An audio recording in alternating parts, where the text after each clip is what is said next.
Anong mensahe ang kailangan nyong malaman ngayon? O within 1 week from now?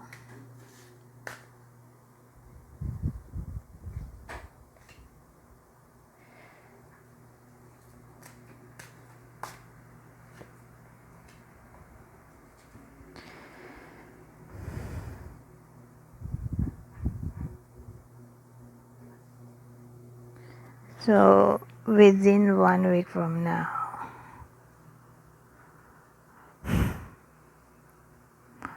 Ang dating sa akin, may darating na opportunity sa work. Para sa iba sa inyo. Para kasing mag-multitasking. Magiging busy.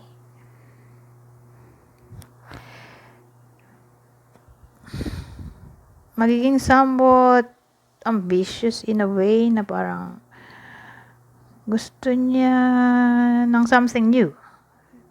So, kung dito tumama sa inyo ay pwedeng sasama na, kakilala ninyo na parang hindi na yata masaya sa work o sa ginagawa niya. Na parang gusto niya ng something new. Yung iba nga, pagsasabay niya. Yung bago at yung current job. So, pwedeng sideline to. May sideline.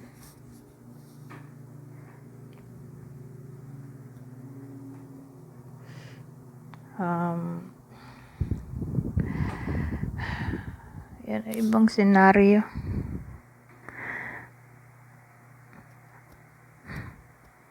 Ang dating kasi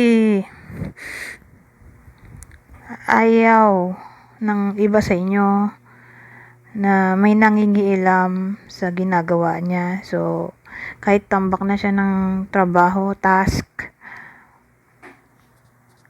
gusto niya siya lang ang gumawa. O siguro nahihiya siya na mag-open up, na kailangan niya ng tulong, o feeling niya walang mas makakagawa ng trabaho niya kundi siya lang. Natatakot siguro siya na pumalpak kung iba yung gagawa. Ewan ko, parang work to kasi puro pentacles.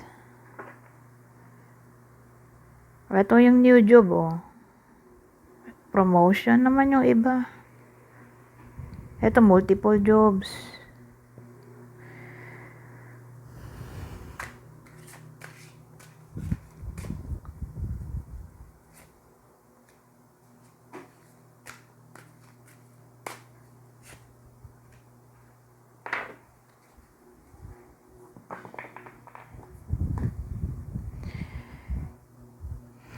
So, dito, 9 of action, 4 of abundance.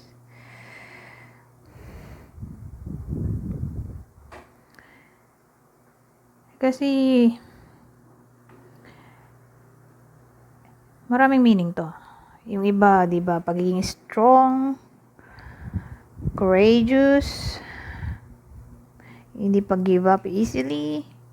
Yung 9 of wands, di ba, committed sa ginagawa. Pero ibang senaryo din ay fulfilled na siya, na-accomplish niya na yung dapat niya i-accomplish na, para bang it's about time na mag-payback sa universe kasi tinulungan. Doon sa meaning dito, ito.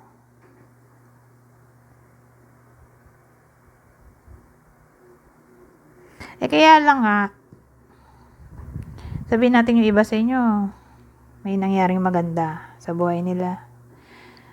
May accomplishment dito. Pero madamot. O siguro nalimutan na mag-give sa universe, sa natanggap na blessing. Ito, madamot to selfish to.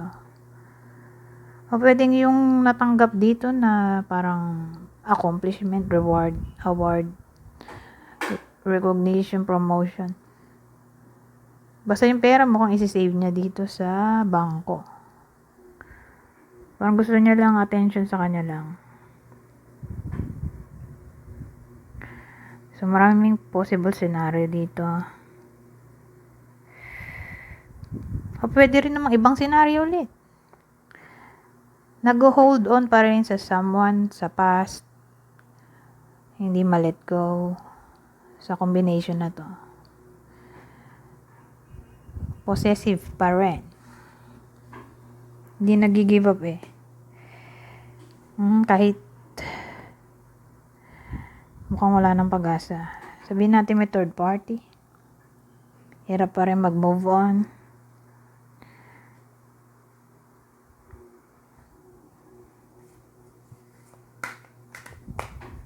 Within 1 week lang naman yan. Ngayon, o hanggang 1 linggo mula ngayon.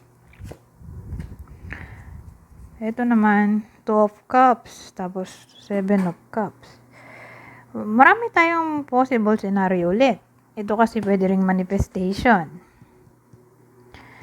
Bringing the dream or the fantasy into a reality. Sa imagination to. So, kung nangyayari na to, yung fantasy about attraction, ito, mamamanifest niya dito. Ibang senaryo naman. Kung di pa nangyayari, walang kahit sino, wala pang dumarating. So, dito mukhang may darating na. Para sa single. So, kung relationship naman, gusto ng intimacy, ito, mamamanifest. Kung a-actionan, okay? Kasi, walang kwentang imagination kung walang action.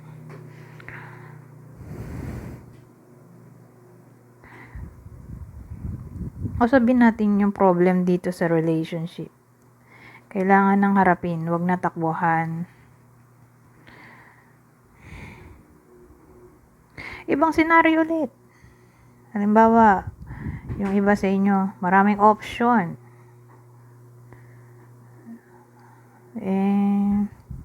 Wala pang mapipili sa ngayon.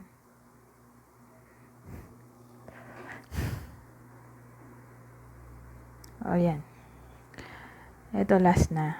Anong ibang senaryo o info ang makukuha dito? Peaceful resolution. Para sa iba sa inyo, reconciliation. In general na to. Pwedeng sa friend, ka-workmate, relasyon, pamilya. Ito maganda. Abundance. Yung iba naman, ay magkakaroon ng abundance. Sa bagay, may nagmo-multitasking tayo dito kanina. Yung unang spread. Ito. So, kung nagmo-multitasking, nagpapaka-busy, ito. May abundance. At yun nga, sabi ko nga dito, huwag na takbuhan ng problema. So, ito na. Kakaroon tayo ng abundance. Ang abundance naman na hindi lang tungkol sa pera. In general na yan. Pwedeng new job, new relationship, new feelings, positive outcome in general. Pero lalo na siguro kung peaceful resolution ng gusto, di ba? Anyways, hanggang dito na lang. Goodbye for now.